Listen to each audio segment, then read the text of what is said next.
We're broadcasting live from the world's newsroom. You're watching BBC World News. Also in the program, the search for answers as the first pictures emerge of the plane that crashed in Laos, killing all 49 people on board. The violin that went down with the ship is now up for auction. It could be the most expensive piece of Titanic memorabilia. And I'm Alice Baxter, coming up for you in business this morning. Markets welcome the deal to end America's debt deadlock as analysts begin to count the cost to the US economy. Plus, son of LIBOR, regulators widen their probe into suspected rigging in the global currency market.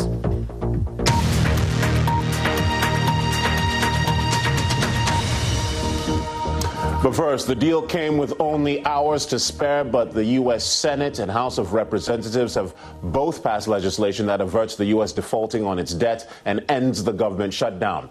Republican House Speaker John Boehner said, "We fought the good fight, we just didn't win." But the bipartisan deal is set along President Obama's strict terms and left Republicans with little to show for the epic political drama that threatened to rattle the world's economy. The president has now signed the new bill and says the government will be back in business immediately. Katie Watson reports from Washington. On this vote, there are 81 yeas, 18 nays. The bill is reported as is passed. A yes vote in the Senate and another in the House. Government workers have now been told to return to work, and financial markets can breathe a sigh of relief now they know the US is able to pay its bills. America is back from the brink and back in business. No doubt a relieved president, but he said this wasn't the end of the story. There's a lot of work ahead of us, including our need to earn back the trust of the American people that's been lost over the last few weeks. And we can begin to do that by addressing the real issues that they care about. The deal will fund the government until January the 15th and extend US borrowing authority to February the 7th.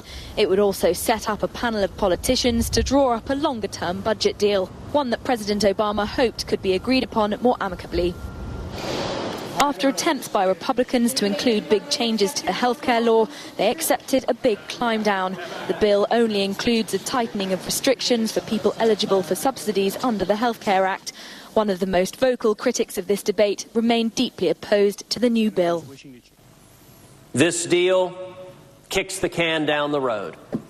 It allows yet more debt, more deficits, more spending, and it does absolutely nothing to provide relief for the millions of Americans who are hurting because of Obamacare.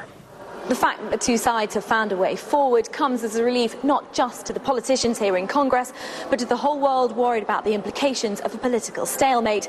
But it's not over. The bill doesn't resolve the spending issues that have divided politicians here, and in 3 months' time we could be back to seeing the same debate all over again.